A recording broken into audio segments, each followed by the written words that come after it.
I'm going to read you a book called I'm in Charge.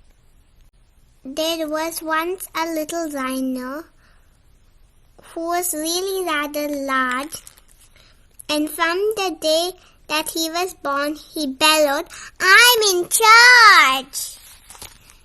So when his darling daddy tried to tell him what to do, he cavorted and snorted, yelling, "I'm in charge, not you!" When his muddy mother told him it was time for bed, he shouted, "No, I will not go. I'm in charge," he said. He did exactly as he pleased, and he threw his weight about. When water tried to cross his path, he tossed him with his snout. He scattered the meerkats and startled poor Giraffe. He squished the baboon's banana when he would not give him half. Elephant was larger, but young Rhino didn't care.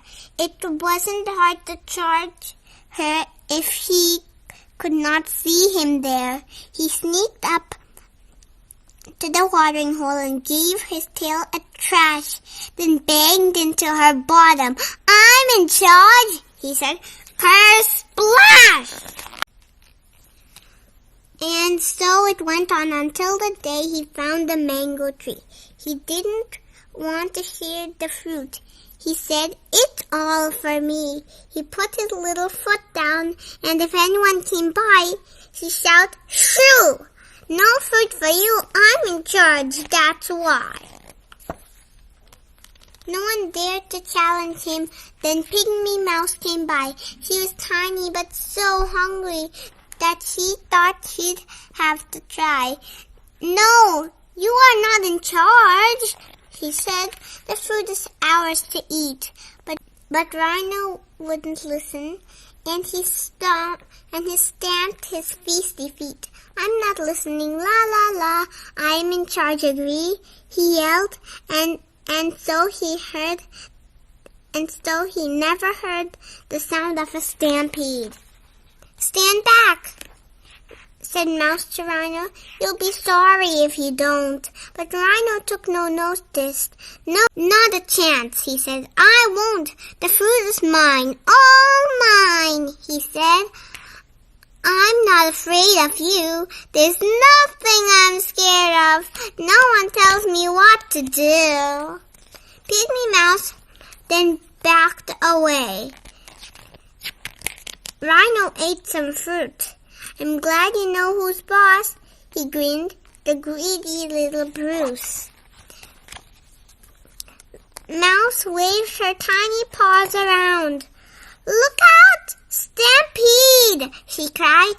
But Rhino would not hear a word and did not step aside.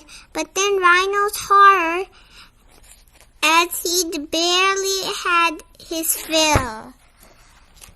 100 beefy wild beasts came charging down the hill. Too fast to stop, they thundered past. They made a dreadful sound as Rhino thundered and turned and ran away. The tree fell to the ground. "Those wild beasts have wrecked my feast," cried Rhino, "and my tree." Then Mouse said, "Rhino, who's in charge?" And Rhino said, "Not me." So Rhino learned his lesson like all the little rhinos should, and put himself in charge of being very, very good. The end. What was your favorite part of the story? My favorite part of the story is, but he said, "Not me."